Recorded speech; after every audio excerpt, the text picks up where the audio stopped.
Here we have a Phalaenopsis orchid, and it's one of those orchids that you buy in most stores, and it's great. It flowers and the flowers last for a long time. However, it seems to us that the way these orchids are potted, they're not designed to last, and we'll show you why. The orchids are potted in a plastic pot, and it's not the plastic pot that's the real problem, it's the combination of the type of pot and the growing medium. As you can see, this orchid is potted in pure sphagnum moss, and that's okay for 6 months to a year. However, after that, the sphagnum moss starts to compact and it holds too much moisture, which means that the orchid roots aren't that happy.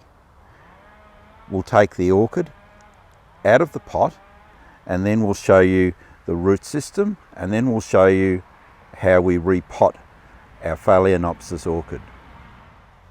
Before we start repotting, the first thing we're going to do is to trim back the flower spikes. These flower spikes will probably reshoot, and that will be great, but we need to take them back a little bit because they're a bit long and the tips of them aren't that strong. So that's our first step. We've sterilised our secateurs, and we're going to take these flower spikes back to just above the support stick. So in this case, we'll take that one back to there, and then we'll take the other one back a little bit lower. That's going to allow the orchid to put more energy into the flowers that it does produce. It'll also make it a little bit easy for us to transplant the orchid. Now it's time to take the orchid out of the pot. We'll simply squeeze that a little bit and we'll lift it out. This is the sphagnum moss, and as you can see, it's quite compacted. You probably can't see that, but it's squeezing out moisture. Very compacted, not allowing any air to the roots at all. So we need to remove all this. So there we have it, not much of a root system. And some of these roots are old and dead. These old dead roots really do need to be pruned away. You don't want those on your orchid. So by the time we take the dead ones away, we're not going to be left with much of a root system, but we still think that we can rejuvenate this orchid with a little bit of care and some proper planting.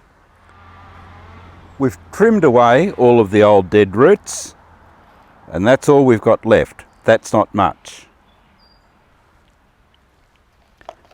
One of the issues with these plastic pots that you get your orchids in, like these, is that they've only got one drainage hole in them. So we're not going to put them back into something like that. They're throwaway.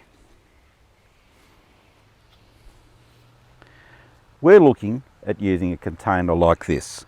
Lots of good drainage holes, and you'll also notice that it's got a raised edge around the lip, which means that it sits up high and the water can actually get away. When it comes to repotting, you've got a few choices.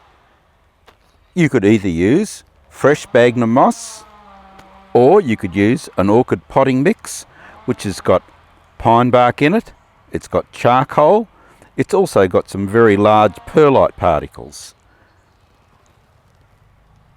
You could choose either of those, or you could do what we're going to do and mix some of this new sphagnum moss in with the orchid potting mix.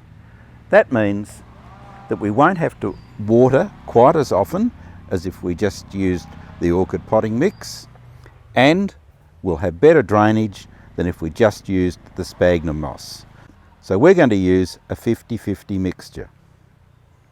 We've put some of the orchid potting mix in here, and we've got some new sphagnum moss, but we're actually going to cut it up a little bit fine with our secateurs,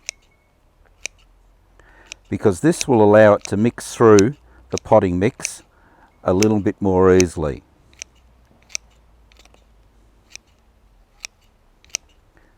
So what we've done is get good drainage, but with some moisture retention.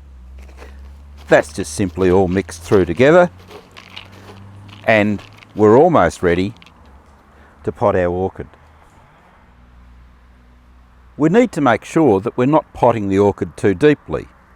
So first of all, we'll sit it in the pot, and if we put it in there, it's going to be too deep. This is set down too far. So we can adjust our supports to lift it up a little bit more, so that it's sitting up at about this level, close to the top. We've adjusted the supports so that they're sitting on the base of the pot, which means it's not going to sink down, it'll give good support. And now we're going to backfill with our mixture of sphagnum moss and potting mix. Need to work that down so that we're filling up the air pockets beneath the orchid, but it's self-supporting now, so we'll top that off. And there we have it. Our orchid's been repotted. It's in a much better pot with more drainage holes. It's in a free draining potting mix. What we need to do now is to give that a good soak for about 30 minutes. Let it drain for about 30 minutes, and then it's ready to go back into its decorative pot. Care after that is the same as it is for any Phalaenopsis orchid. So, good luck with rejuvenating and repotting your Phalaenopsis orchid. Remember, you can use a variety of potting mixes, and that's going to depend a little bit on how much you like to water. If you like to water your plants every day, use a straight orchid potting mix. If you're a bit lazy, or if you go away, or if you don't have the time, you'll find that a little bit of sphagnum moss mixed through the mix will keep things moist. Good luck with repotting your Phalaenopsis orchids. For more information on Phalaenopsis orchids, other orchids, and a whole range of other plants, subscribe to the YouTube channel for regular updates. And, as always, good luck with your gardening.